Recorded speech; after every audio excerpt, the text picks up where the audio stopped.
Hi everyone, it's Chloe here and I'm the owner, maker and creator of Emmy Creations. Welcome to my channel. So I've been quite busy from the start of November until now, and we're in December already. But I've just been working on my physical toy orders, and I'm just getting those done before the year ends. And then that way I can, just have a little break and just chill. So I just did a whole bit of work just now, and I just thought that I'll sit down and have a chat to everyone.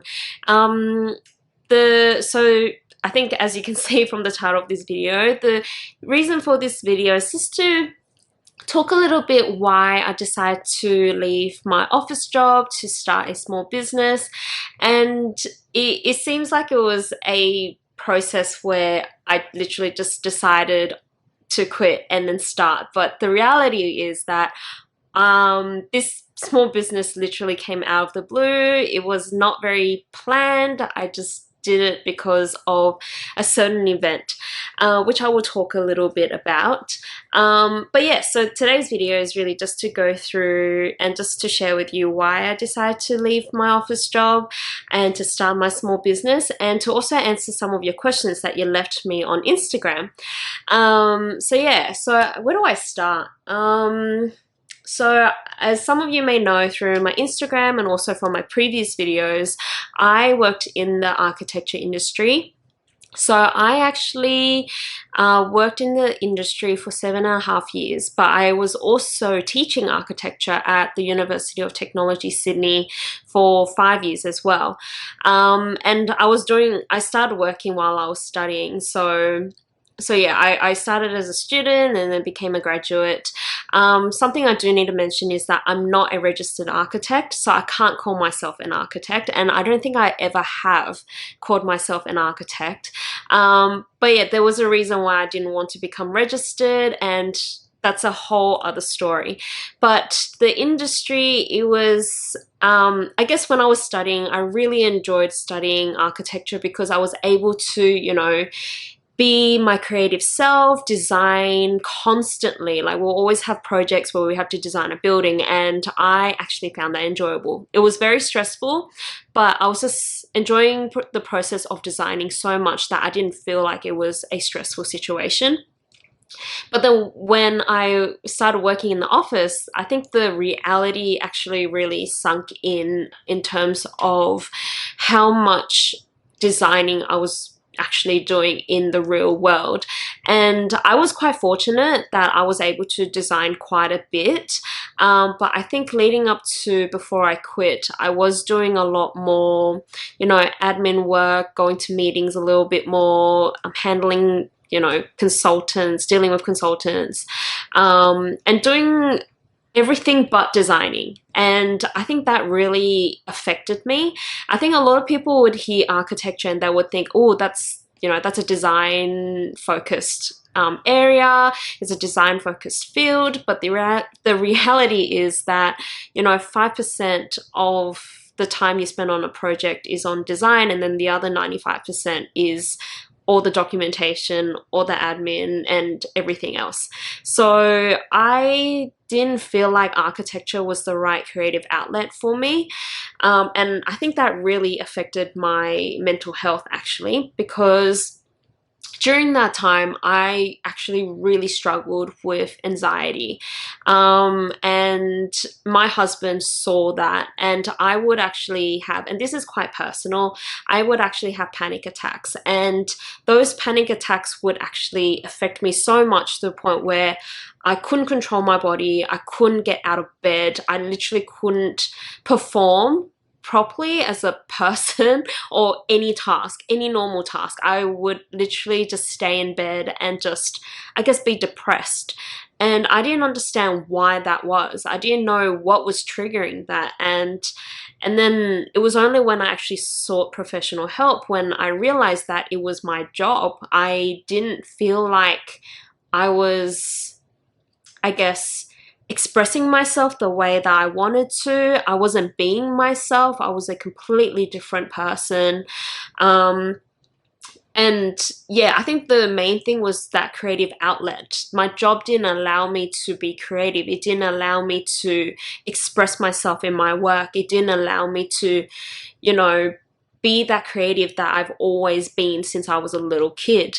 And like my mom would tell me as well, like I used to draw all the time. I always had this crazy imagination. Even leading up to, you know, like in or in primary school, I was doing, you know, I was painting a lot. Even in high school, I was making jewelry. I was doing a lot of different crafting projects. I was knitting. I was just being very creative. And I thought going into architecture and going into, you know, a creative field like architecture at the beginning of, you know, when I first heard of architecture, I thought, oh wow, this is a very creative field. But as I went into it, I didn't realize the real reality. And then when I realized the reality, it just hit me like a ton of bricks. Like, oh my goodness, this is not what I expected. I was expected to design. I thought I was able to design for the rest of my life in that industry.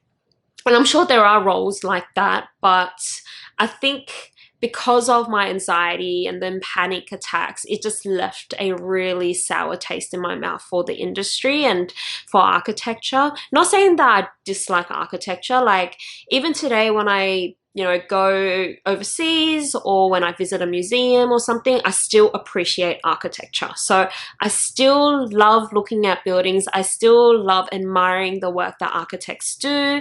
I still admire all those things, but it's just that I didn't feel like it was the profession for me because I wasn't able to express myself in a creative way. So I guess you could say I felt trapped. So I was just trapped all the time. I think near the end of like nearing to the point where I quit my job, I just felt like I was in autopilot mode. I think I was a bit of a zombie. I think I would just walk in, sit down, work, and then when the time was, you know, when it was 5 or 6 p.m., I would just get up and leave, and that was it. That was my day. I literally just went to my job because I guess I was getting paid, and honestly, I don't think that is the right it wasn't the right mindset to have when you're working. I want to be doing a job that I love and not doing a job to survive. And I guess going to a psychologist made me realize that, and I realized that, oh, it's my job that was affecting my mental health. It was affecting my anxiety attacks, my levels of anxiety, and it was also actually affecting my physical health. I didn't know how much my mental health would affect my physical health, but it really did.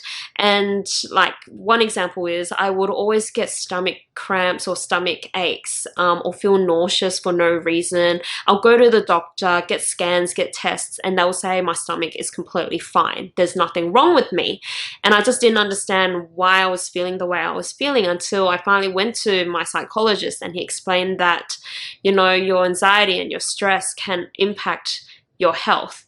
And that was what I was experiencing. And it was only when I left my job,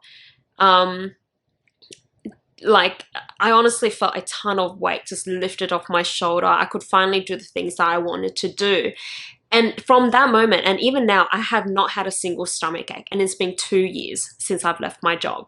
So, and this is, I guess in a way, a realization for me that I made the right decision for my mental health, but also for my physical health.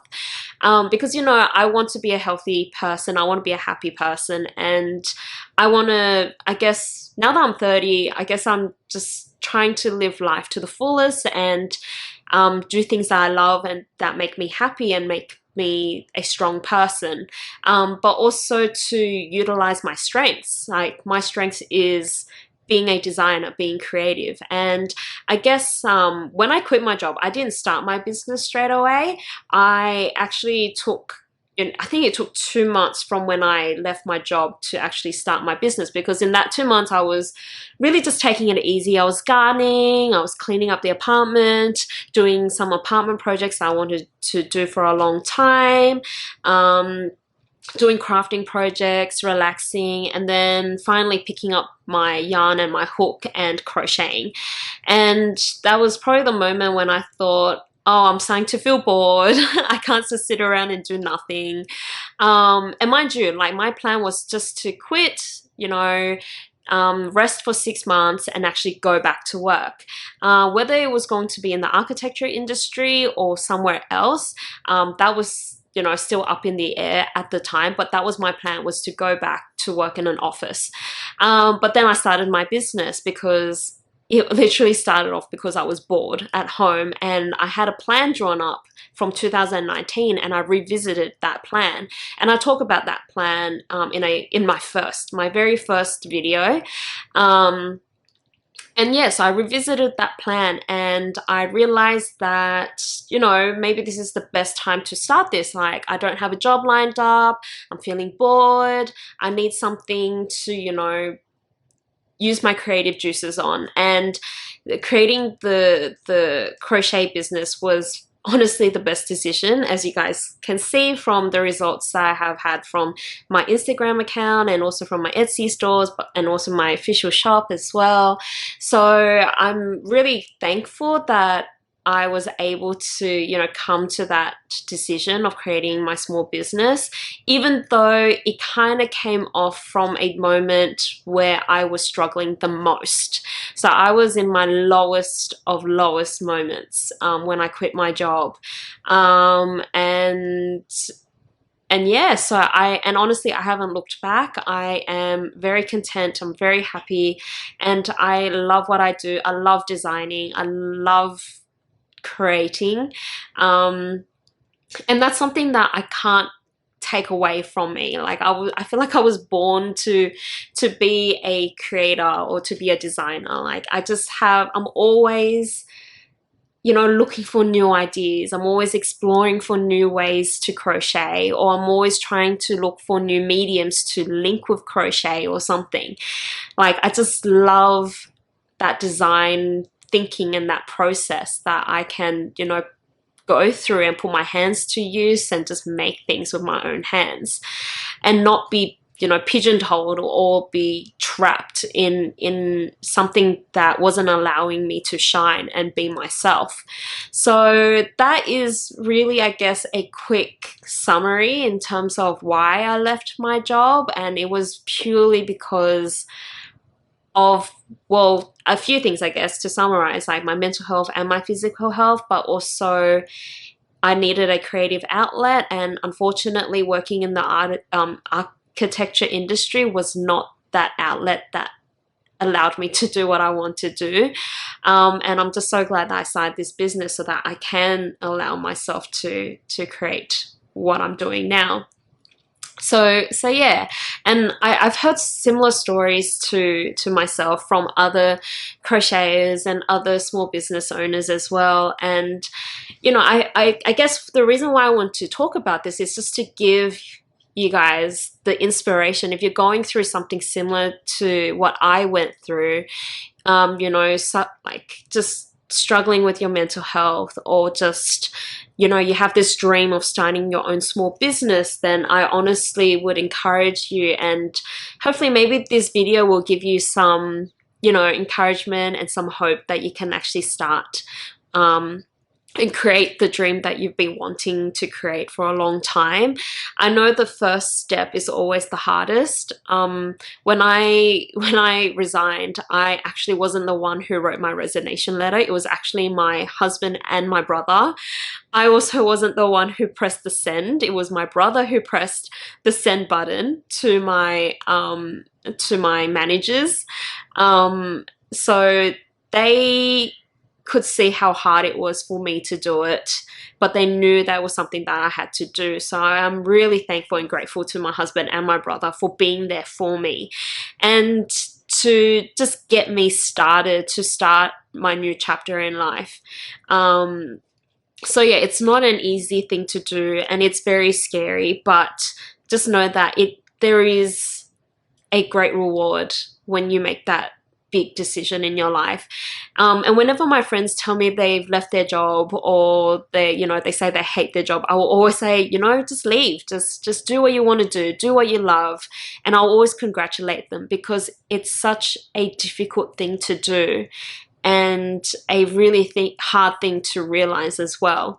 So yeah, I just want to share this with my followers, and anyone who was watching who needed that inspiration as well. I never really talked about it in the past, only because I didn't feel like I was ready, I guess.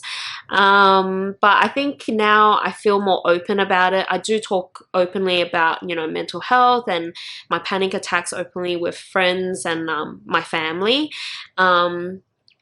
And I just feel like it's so important to have that conversation with anyone, and if you know someone who's struggling, like it's never easy to have these kind of conversations, but it's always really helpful just to direct them to the right help. And I was fortunate that I was able to, you know, go to my GP and seek out a counselor or a psychologist actually, and he really made me realize what I had to do, and that was leaving my job. Just so that I could be happy. But yeah, like my small business just came out of the blue. So, and that made me even more happier. It made me, you know, not bored at home for one. And honestly, I didn't know where my business was going to go at that time. I was just doing it because I was bored and I had 4 more months left for my little holiday, and I just had to do something. And I guess I enjoyed it enough and believed it enough for it to keep going and to do it full time. But yeah, like I think also I had to support my husband financially. Otherwise, if I didn't, then I probably wouldn't have gone down this path, in all honesty, because I am a realist. I know that I have to pay bills, I need to pay my mortgage. So it's a lot to take in, to realize what you have to do, and to realize what to let go and when to let go, and when you should rely on people. I've always been that person who didn't want to rely on people too much. I always want to be that independent woman, you know, making decisions myself, doing the things on my own. But then I soon realized that I needed so much help. 2 years ago, I needed everyone that was willing to help. And to support me in my decision. So yeah, I guess I don't want to ramble on too much, but I hope this just gives you a little bit of insight into why I started my business, and also why I left my office job. Also, another thing, I realize I'm not the type of person to sit in an office all day. I just can't do it. Like even though I'm working at home, I don't sit in front of a computer all the time. I probably use my computer twice a week, and even then I use it half a day. So I very soon realized that I'm not the type of person to work in an office. Otherwise I would go completely crazy, and I guess I did go completely crazy, considering I had panic attacks and my anxiety levels were just off the charts. But yeah, so I think I can probably start answering some of your questions actually. I don't know if what I just told you answered any of the questions that were sent by Instagram, but I'm just gonna look on my phone because I have it in my highlights, and I'm just going to answer some of those. Let's see what those questions are. Okay, so the first question is,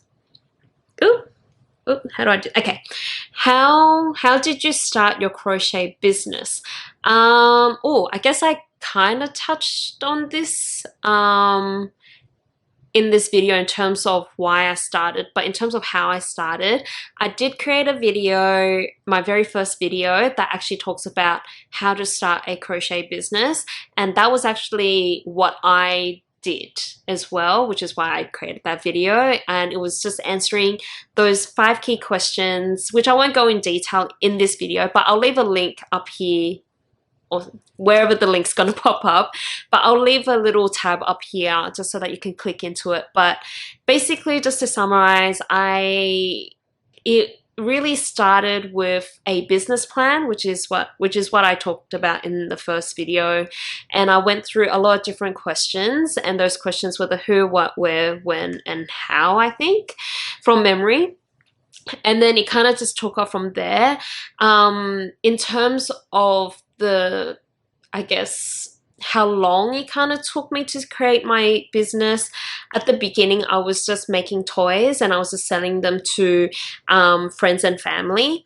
And then from there, I started designing my own toys. I didn't create patterns yet, but so basically what I'm trying to say, it was a gradual growth.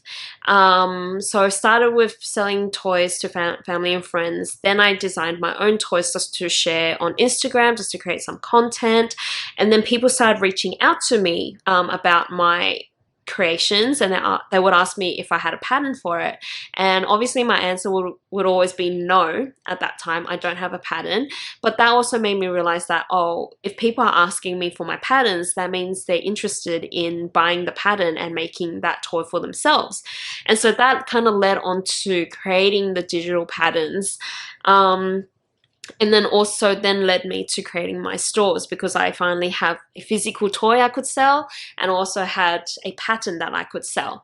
And I literally only had like 2 listings in my Etsy, because that's how I first started. I first started selling my physical toys and my patterns on Etsy, and I literally only had 2 listings, and that's where it all started. And when I finally got my first sale for a pattern and also for my physical toy, that got me really excited. It got me realizing that, oh, people are willing to buy my creations. They like my design enough to pay for them.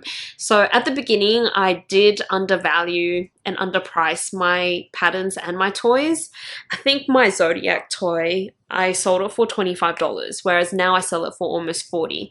And honestly, that $25 is way too cheap. I definitely underpriced and undervalued. But at the time, I was new and fresh to doing all of this, and I guess I just wanted to get some sales, and which is the reason why I underpriced it. But I soon realized, very soon actually, I had to increase my prices, but I gradually did it. And in terms of patterns, I also gradually added new patterns to my store. I didn't rush the process because I am, for one, a perfectionist. And 2, I just wanted to make sure everything looked right and was, worthy of being sold. I don't like having mistakes in my patterns, and I still have some mistakes in my patterns, and I'm really fortunate that my buyers would message me and just let me know, and then I'll make that update, and obviously I will apologize. But it's, even though they get tested, there will always be a few things that get missed out on. But yeah, so I guess I hope that answers that question.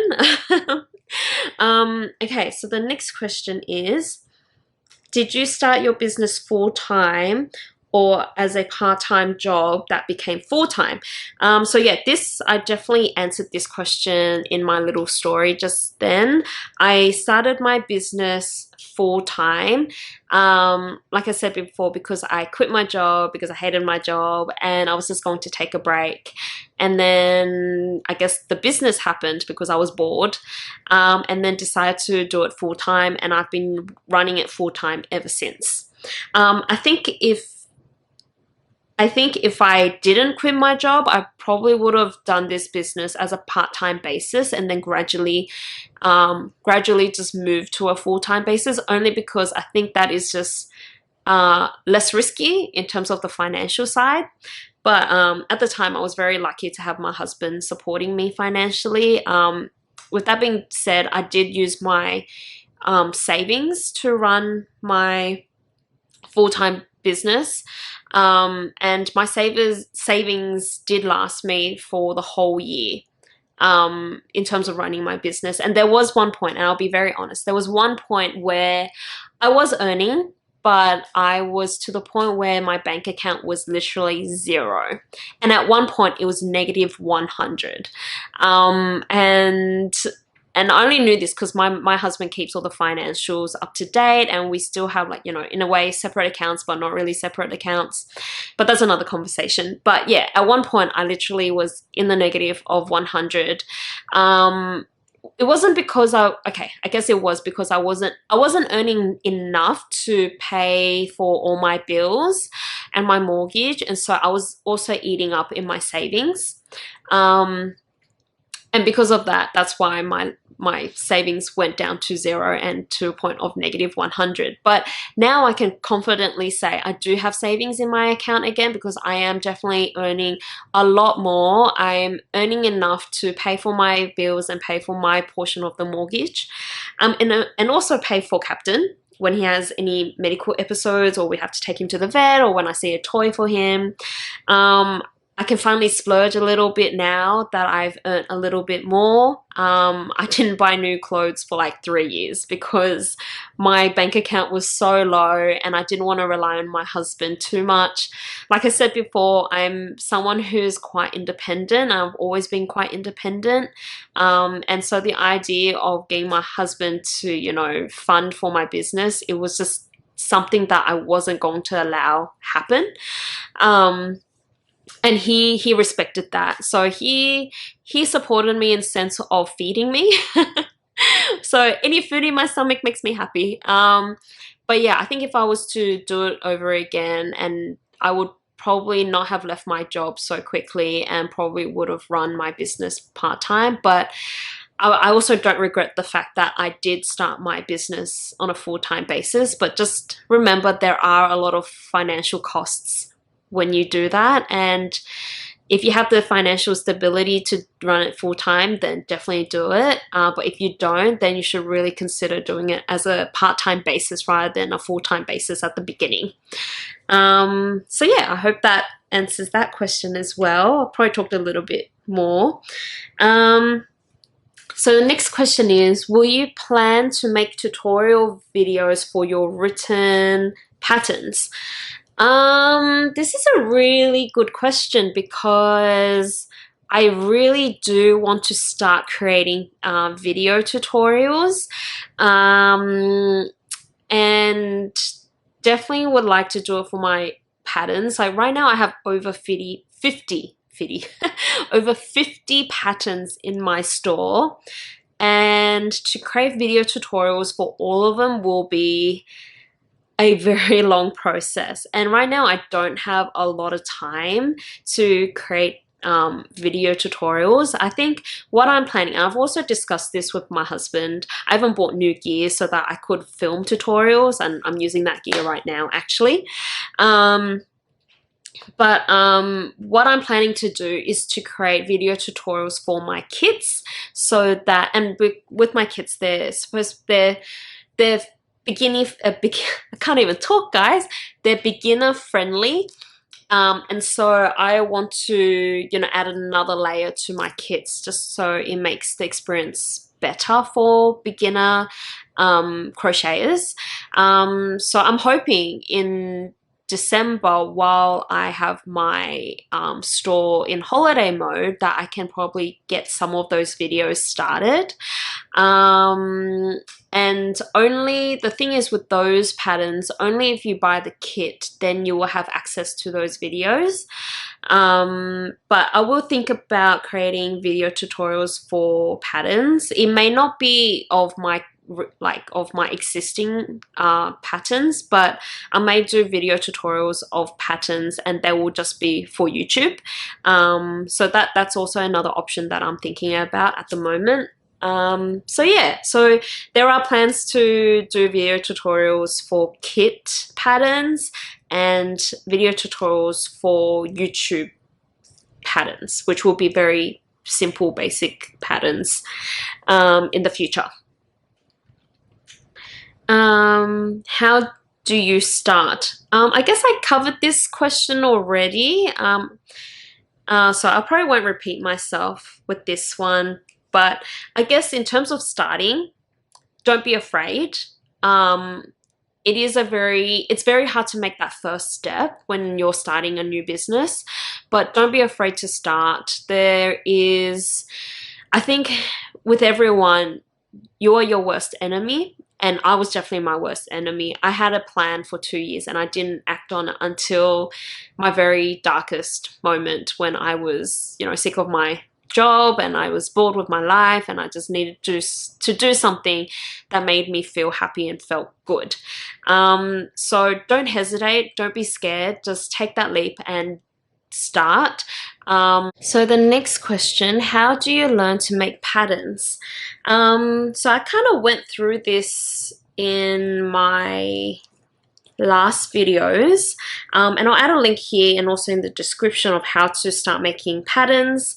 But in terms of learning how to make patterns, I basically just, and like I said before in my previous video, I basically just learned off other designers.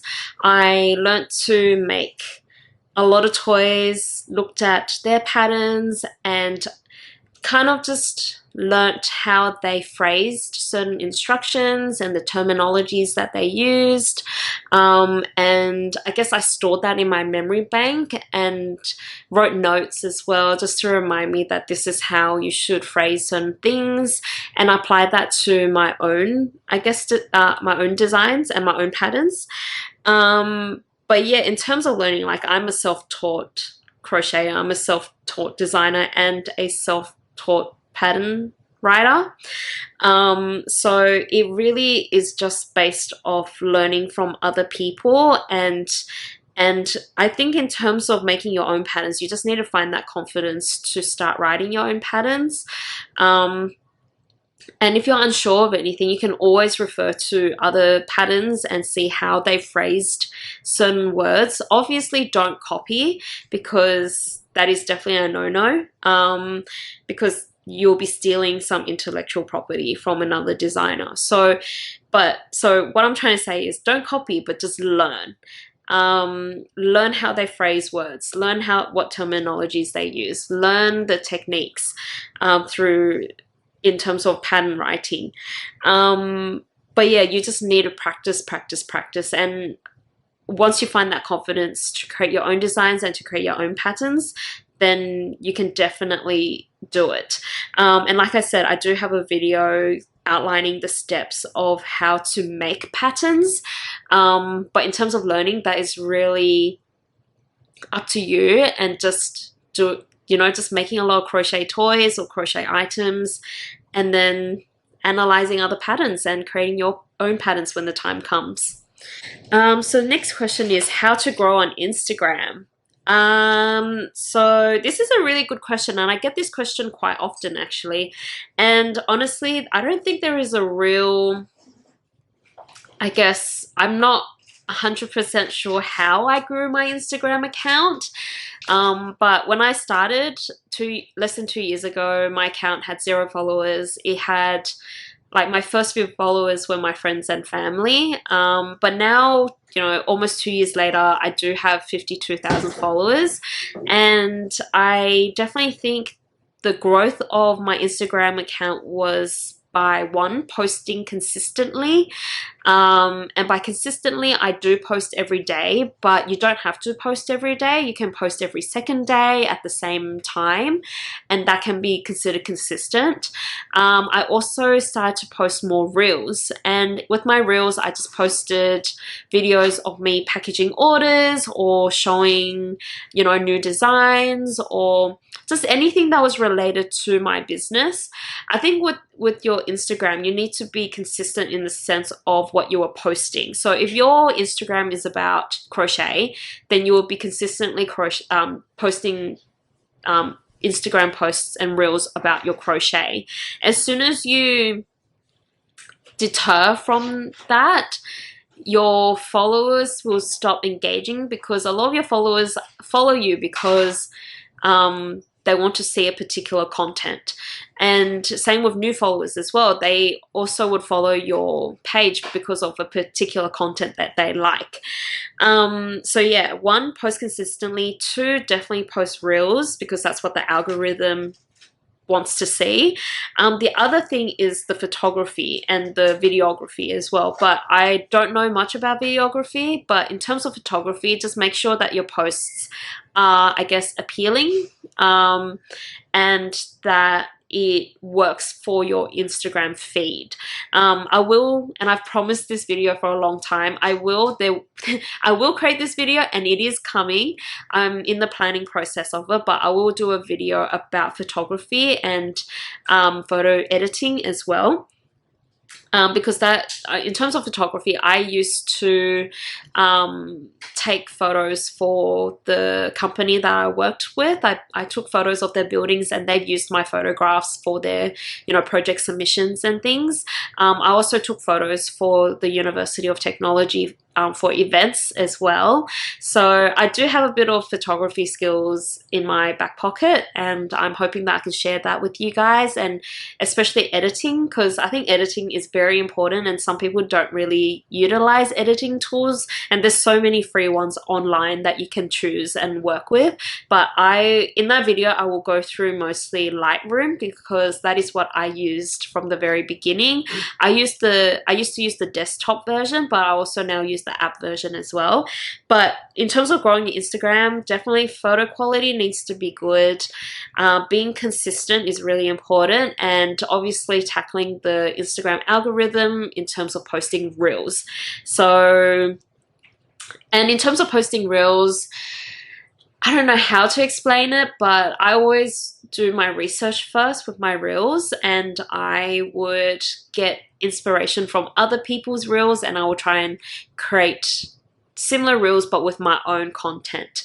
And that also leads to the other point of planning your posts before you post them. So I always plan my posts a couple of weeks in advance, just so that I know what content I have on file. So with my reels, I always film 7 reels at a time, and I save them on my phone. And same with photos, I always have a lot of content on my phone. I literally have a whole camera roll of photos of my makes and of my toys. So yeah, I would say definitely plan ahead with your post, because that will make things easier for you, and that would mean you'll be able to post more consistently as well. But yeah, those are the things that I do in terms of my Instagram and how I have grown my Instagram. I can't guarantee that my, I guess, steps would, or my methods will help in terms of growing your own Instagram account, because at the end of the day, it really does depend on the content. So yeah, and you know, it's very subjective. Your content to your eyes could be really good, and then to other people it may not satisfy them. So it's very subjective, and just, I guess you just have to hope that people relate to your content and like your content, and hopefully from there you'll be able to gain followers. Oh, and another thing in terms of with Instagram, always tag people and companies, only because you will never know if they reshare your post or they repost it on your page. And if they have a lot of followers, like 100,000 followers, then you will also gain followers that way. I always tag the companies that I buy my supplies from. And I also tag I also use a lot of hashtags as well, as many as I can fit in a single post, because people also follow hashtags as well, and from those hashtags you can also gain followers. But yeah, I think that's it that I can think from the top of my head. But if I have missed anything, definitely leave them in the comment section. So the next question is, do you plan to expand your business beyond crocheting? And the answer to that is yes. I definitely want to expand my business beyond crocheting, and I feel like I kind of have started to do that. Like I'm also selling stickers that I create, which are inspired by my crochet designs. I also started to learn how to make macrame keychains and decorations as well. And that's also fiber art, which I want to really pursue and I guess learn more about. I want to introduce knitting into my business, because that is something that I started off with first. I learned how to knit when I was 15. My mum taught me, so I was knitting baby booties, beanies, scarves, blankets, before I started crocheting. So I would like to introduce knitting back into my business. And the thing is, with my business, I want to expand to other arts and crafts. I don't want to just limit it to the fiber arts either. I recently got really interested in paper art, so that may be something that I'll do just for fun and see how, you know, how people respond to it, I guess. But that's a craft that I would definitely like to explore and see how I can introduce that to my business. And the reason why I want to explore other crafts is because at the end of the day, my business is not called, you know, Chloe's Amigurumi Creations, whatever. It's called Emmy Creations. And I may have said this before, but Emmy stands for Enjoy, Make, and Inspire Creations. And I want my shop to inspire people, not just in crochet and the fiber arts. I want to inspire and make and enjoy the process of learning and making other arts and craft projects like paper art, or, you know, screen printing, or I don't know, other crafts that exist in the world right now. So I definitely want to expand my business beyond crochet, and I'm a crafter at the end of the day. I love crafting. I've crafted since I was a kid. I did the arts since I was a kid. I was painting in primary school. I was making jewelry in high school. I was knitting in high school as well. I was, you know, I love building Lego. I know that's not really a craft, but I love doing things with my hands. I love making things with my hands. So yeah, I really do see that there is a future in terms of creating, you know, creating pieces of art through other mediums, and also creating kits for other mediums as well.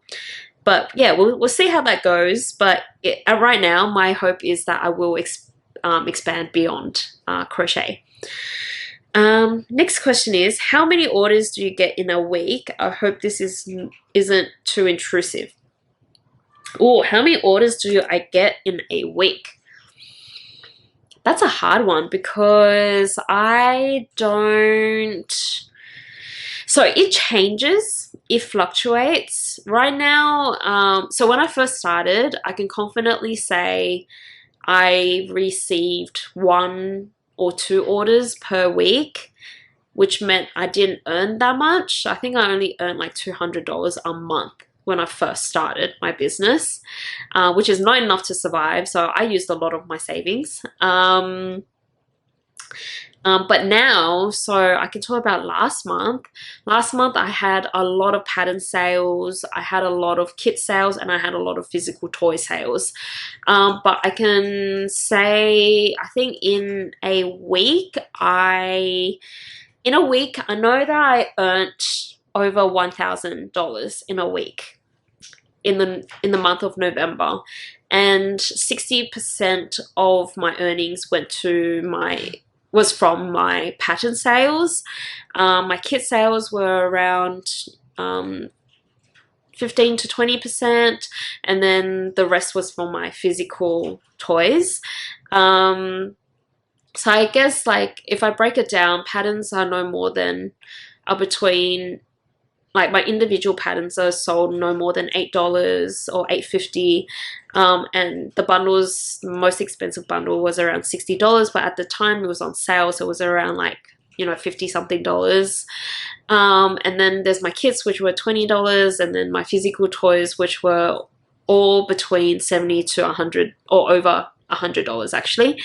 So I guess just based on those figures and also how much I earn in the month, I guess I was receiving between 20 to 25 orders a week,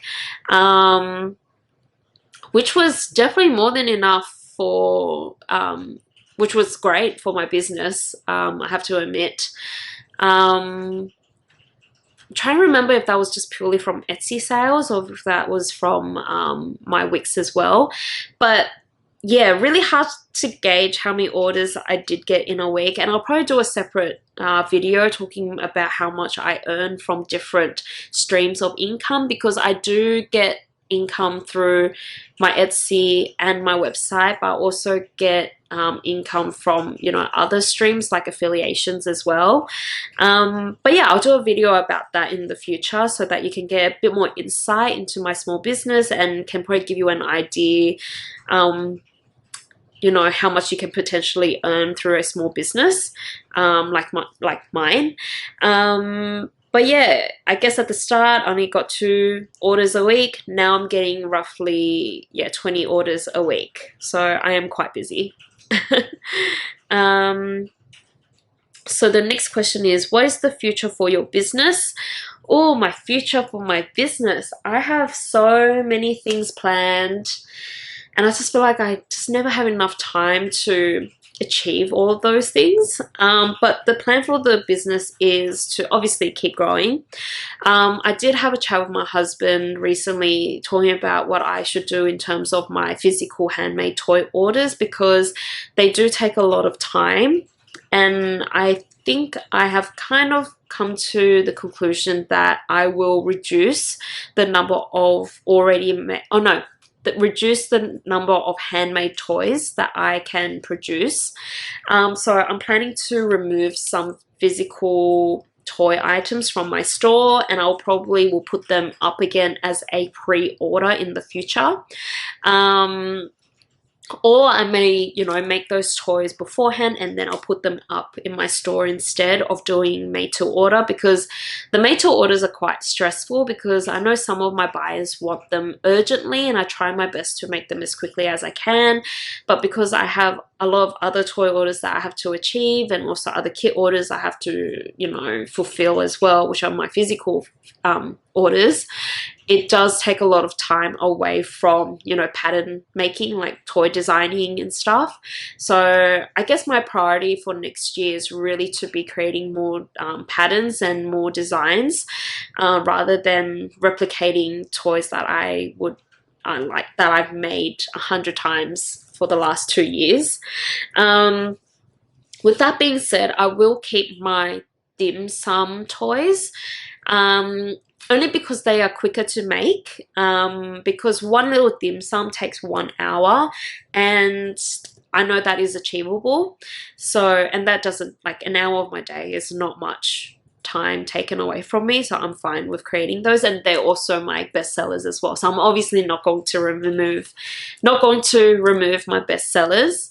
And in terms of other things, I do plan to, you know, improve my kits, make them more user-friendly. Hopefully in terms of user-friendliness, I'm hoping to create tutorials, like I said before, and also plans to, you know, introduce new kits to my store as well. I haven't introduced a kit in a long time. I think the latest one is Sunny the Sunflower, but that's not even in store yet because I'm still waiting on items, so it is a little bit delayed. But yeah, more kits for the future, more improved user-friendly kits. So tutorials to go with the video tutorials to go with the kit. More patterns, like I said. I would like to have a book. I think publishing a book takes a lot of work and time, and there is a process. So I still need to look into that process and just to understand it a little bit more. Obviously expanding the business, and I guess similar to the previous question, you know, exploring other arts and crafts and see how I can introduce that into my business.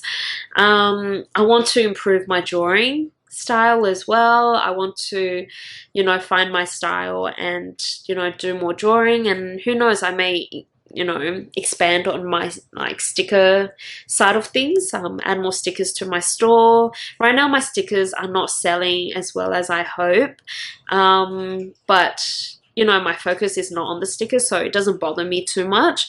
I have had sticker sales, which is really nice, so thank you to anyone who has bought my stickers, but I do hope to improve on my drawing style and find my style so that I can produce a few more stickers that relate to my crochet designs.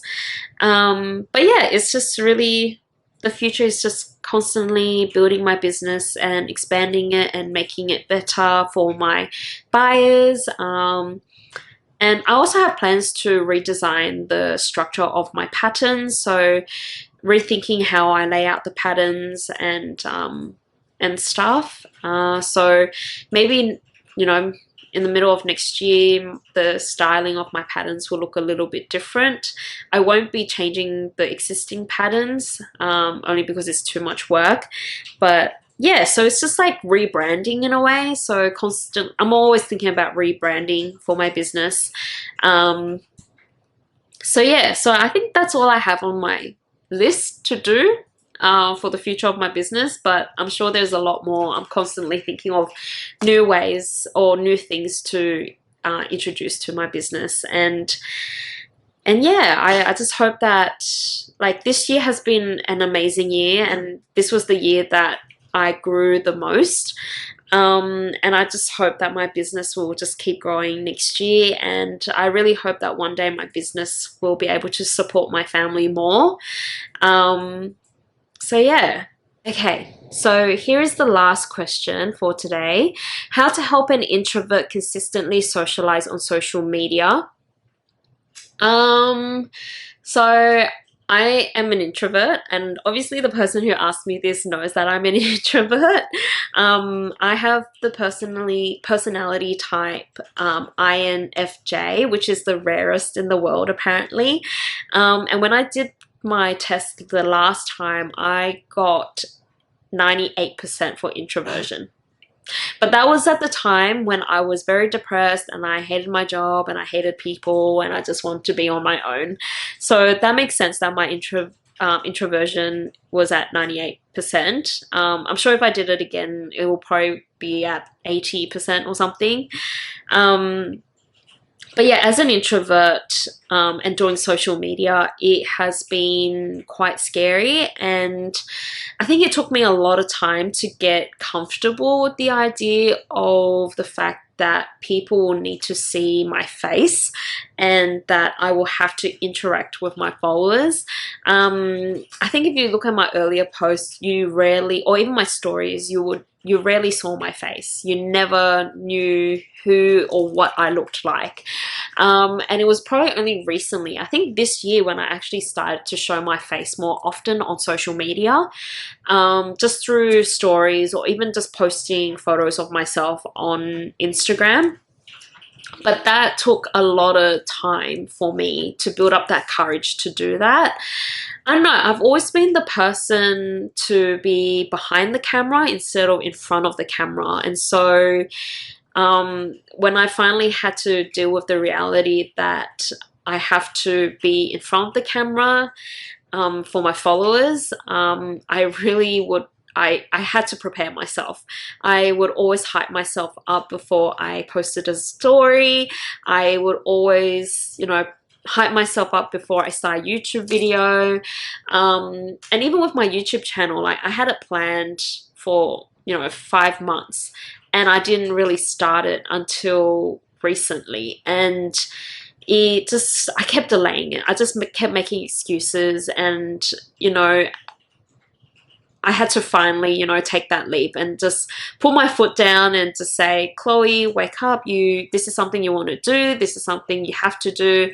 You know, you need to do it. And I just kind of slapped myself and just woke myself up and made me, I'm not saying slap yourself, but I just had to, you know, remind myself why I'm doing it. And it just took a lot of patience and a lot of practice. So before I started my YouTube channel, I just did a lot of stories of me talking to my phone. And honestly, I think just talking to a camera or to my phone was just easier than doing public speaking. Because back in the day when I studied architecture, I had to speak publicly presenting my projects in front of, you know, over 20 people, to my professors and to my peers. And I would have to say a speech for 5 minutes, and then I'll get grilled and criticized for another 5. And I think because I had to go through that process, I think for me, jumping into social media and YouTube wasn't as daunting maybe for some. And maybe for you guys, you may see that I'm quite confident doing, you know, these videos or even talking on Instagram, but I would say it did take me a lot of time and practice. Even when I was teaching, I was like, like I said before, I taught for 5 years. And even then, like with every first lesson, I would be a nervous wreck. My hands would be shaking as I was doing roll call. And it would be so embarrassing because I feel like my students would see my hands shake, and I didn't want them to see that because, you know, I'm their tutor, I'm their teacher, I'm going to be their mentor, I'm going to be teaching them things.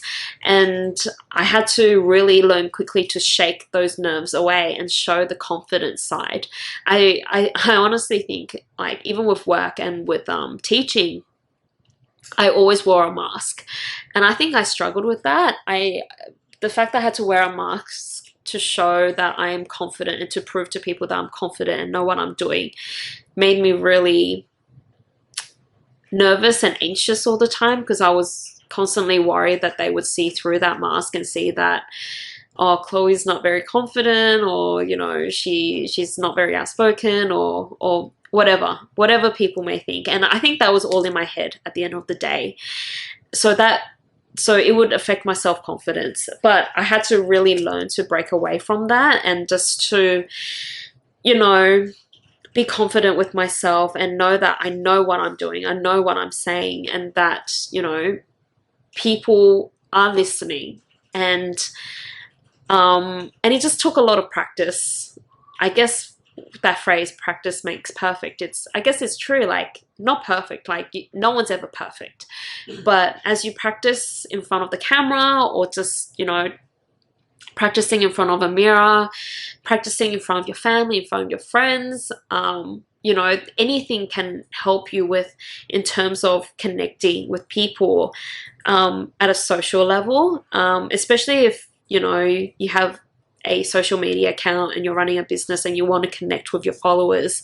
Then the best way is to consistently and constantly, you know, post videos with you talking to them, and, you know, just, yeah, like I said, building that confidence to stand in front of a camera and speak and be yourself. And I think that's the main thing, is be yourself. Don't be afraid to be yourself, because I think, for me at least, the way I connect with people the most is when they are genuine and they are real, and that you can relate. And that's what I guess with my YouTube channel, I want to be that. I am trying to be as honest with everyone, and even on my social media, on my Instagram, I want to be as open and honest, and just show my personality to everyone. And I guess, like, if there are trolls, then I'm strong enough to ignore those. But yeah, like, don't think about the negatives, just think about the positives. The crochet community is such a great community, so don't be afraid to step in front of a camera or in front of people and just, you know, express yourself and share your journey with people. Yeah, I think it's always that first step that is always the hardest when it comes to socializing on social media or in person for an introvert. But yeah, I just hope that what I'm saying here will give you that confidence to step out of your shell and express and show who you are as a person, and not to be afraid, because, you know, you have the confidence, you have the strength, because otherwise you wouldn't have started the social media account and you wouldn't have started your small business. So yeah, I hope that answered that question, and I hope that would give you confidence to speak openly and proudly and confidently in front of your followers. And that was the last question, actually, and I think that ends on a pretty high note. I hope today's video you learnt a bit more about myself, about my journey, about why I started my business and why I left my full-time job. And also in terms of answering those questions, I hope it's given you some more insight. If you have more questions, definitely don't be afraid to leave them in the comments below, and I will do a separate video answering those questions as well. But yeah, if you enjoyed this video, don't forget to give me a thumbs up and also subscribe to my channel. I would also like to hear your stories as well, with your small business or with dealing with mental health and how you, I guess, dealt with that. But yeah, I guess I will see you guys all very soon, and I hope you guys have a really nice day. Bye!